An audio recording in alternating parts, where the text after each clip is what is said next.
When 26-year-old John Edward Jones went on a spelunking trip to Utah's famous Nutty Putty Cave back in November 2009, he had no idea the terrible fate he was about to suffer. John Edward Jones was the victim of one of the most horrific cave disasters in history. After he became hopelessly trapped upside down in the cave that would become his tomb,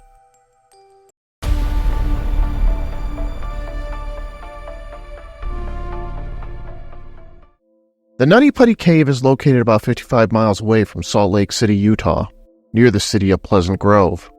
The cave system was first discovered back in 1960, and over the years that followed, it became a tourist destination for spelunkers, Boy Scouts, and any other would-be adventurers. The cave was first discovered by a man named Dale Green, who gave it its unusual name because many of the passages were filled with a soft brown clay that could be molded by touch. It reminded Green of the flexible children's toy, Silly Putty. Most caves form in limestone over long periods of time as the ground is eroded by slightly acidic groundwater.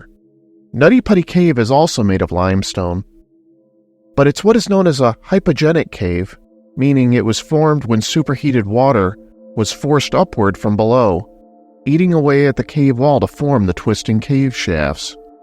Since its discovery, Nutty Putty Cave has attracted thousands of visitors each year, which meant it was only a matter of time before some amateur caver got in some serious trouble. Between 1999 to 2004, 6 different people became stuck in one of Nutty Putty's narrow passages.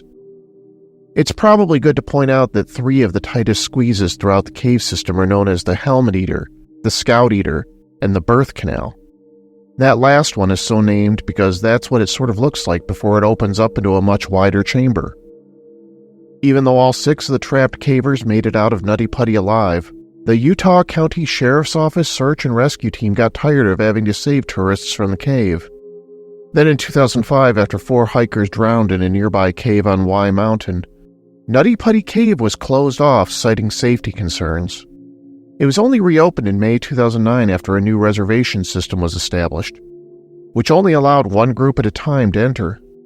On November 24, 2009, that group consisted of John Edward Jones, his 23-year-old brother Josh, and 11 others.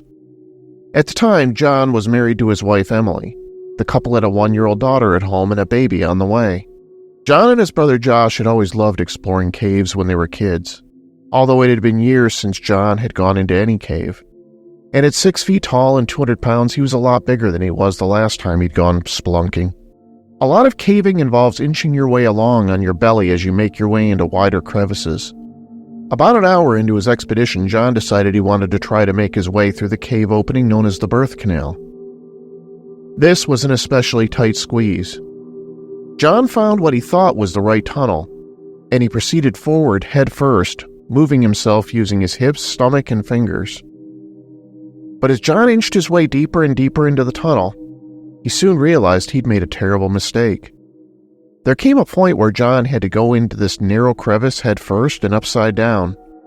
He thought this was the final push through the birth canal, but it was the wrong tunnel. One that was so tight, John soon realized he couldn't find a way to back out of it.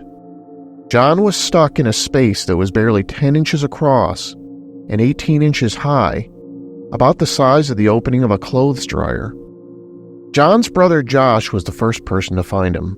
All Josh could see of his brother were John's blue and black sneakers sticking out of the hole. Josh grabbed hold of John's legs and tried pulling him out, but then his grip slipped, and John slid further down into the passage. John was trapped even deeper and tighter than before, with his arms hopelessly pinned beneath his chest. Now, John was unable to move at all. Josh made his way back out to the cave entrance to find help. John was currently trapped 400 feet into the cave and approximately 100 feet beneath the Earth's surface. It took rescuers more than an hour to find their way down to him. By the time the first rescuer reached John, it was 12:30 a.m. on November 25th. He had been trapped upside down for 3.5 hours. John could still talk at that point, and he tried to remain calm as he told the first responder how happy he was that she was there, and how much he really wanted to get out. Over the next 24 hours, more than 100 rescue personnel developed a plan to free John Edward Jones from the Nutty Putty Cave. They decided the best course of action would be to set up a series of ropes and pulleys to try to tug John free from the tight crevice. One of the biggest concerns people had was the position John was in. Everyone knew that John was living on borrowed time. The human body is not meant to be upside down for so long. Normally, the heart works along with gravity to circulate blood throughout the body. But because John was completely upside down, this meant his heart had to work extra hard to pump out all the blood that was rushing to his brain. In the meantime, the rescuers rigged up a radio system which allowed John to be able to talk to his wife, Emily. He told her how much he loved her, and how he'd hoped to be free soon, and back with her and their young daughter. Eventually, the rescuers were able to secure John's legs with a rope connected to a series of pulleys. Everything was ready, and the line of rescuers all pulled together as hard as they could. John actually came most of the way out of the hole. But then one of the pulleys unexpectedly failed. It's believed that the loose clay in the wall broke loose. John dropped suddenly with the force of gravity. Now his entire body was wedged even deeper in the hole. After that, the rope and pulley system was no longer an option. The rescuers soon realized the situation had become hopeless. There was simply no way to free John Edward Jones. Eventually, as the hours ticked by, John fell silent as his breathing slowed. He was pronounced dead of a cardiac arrest shortly before midnight on November 25, 2009. Rescuers had spent 27 hours trying to save him. After that, not only was there no safe way to rescue John, but it was also decided there was no safe way to retrieve his body either. Officials sealed off Nutty Putty Cave for good following John's death. His remains are still down there, deep inside the lonely darkness. A few months later, John's wife Emily gave birth to a son. She named him John. Hey everyone, thanks for tuning in. If you don't know me, I go by the name Nate Hale, an entirely fictional identity.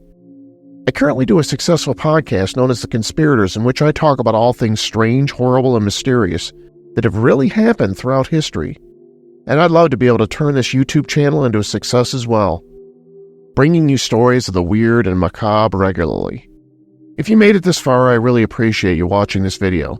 If you'd like to see more like it, I hope you'll subscribe and click the old bell icon.